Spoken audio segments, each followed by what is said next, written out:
Hi hello good morning. Last video continuation part ಇದು. So ನಾವು Bangalore railway ಸ್ಟೇಷನ್ಗೆ ಬಂದಾಗ 10 o'clock ಆಗಿತ್ತು.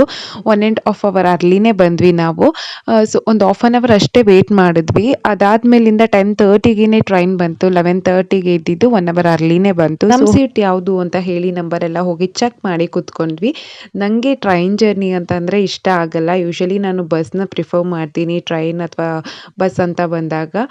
ಬಟ್ ಇವತ್ತು ಏನಂತಂದರೆ ನಂದು ಫಸ್ಟ್ ಟೈಮ್ ಸ್ಲೀಪರಲ್ಲಿ ಹೋಗಿದ್ದ ಎಕ್ಸ್ಪೀರಿಯನ್ಸು. ಹೋದರೆ ಟ್ರೈನಲ್ಲಿ ಮಂಡ್ಯ ಟು ಬ್ಯಾಂಗ್ಳೂರ್ ಆ ಥರ ಹೋಗ್ತಿದ್ದೆ. ಮಲ್ಕೊಂಡು ಸ್ಲೀಪರಲ್ಲಿ ಹೋಗಿದ್ದು ನಂದು ಫಸ್ಟ್ ಟೈಮ್ ಇದೆ. ಲಾಂಗ್ ಜರ್ನಿ ನಾನು ಅಷ್ಟೊಂದು ಹೋಗ್ತಿರ್ಲಿಲ್ಲ. ಆ್ಯಕ್ಚುಲಿ ಲಾಂಗ್ ಜರ್ನಿ ನಾವು ಮದುವೆ ಆದಮೇಲೆ ಹೋಗಿದ್ದಿದೆ ಫಸ್ಟು ಅಂತಲೇ ಅಂದ್ಕೊಳ್ಳಿ. ಚೆನ್ನಾಗಿತ್ತು ಒಂಥರ ಟ್ರೈನ್ ಜರ್ನಿನೂ. ಸ್ಲೀಪರಲ್ಲಿ ಮಲ್ಕೊಂಡು ಮಾತಾಡಿಕೊಂಡು ಚೆನ್ನಾಗಿತ್ತು. ಸೊ 11:30 ನೈಟ್ ನಾವು ಕೂತ್ಕೊಂಡಿದ್ದಕ್ಕೆ ಮಾರ್ನಿಂಗ್ 7:30 ಹಂಗೆ ರೀಚ್ ಆದ್ವಿ ಮಂತ್ರಾಲಯನ. ಸೊ ಚೆನ್ನಾಗಿ ನಿದ್ರೆ ಕೂಡ ಆಯಿತು. ರೂಮ್ ಬುಕ್ ಮಾಡ್ಕೊಂಡಿದ್ವಿ ನಾವು 20 days ಬಿಫೋರೇನೆ.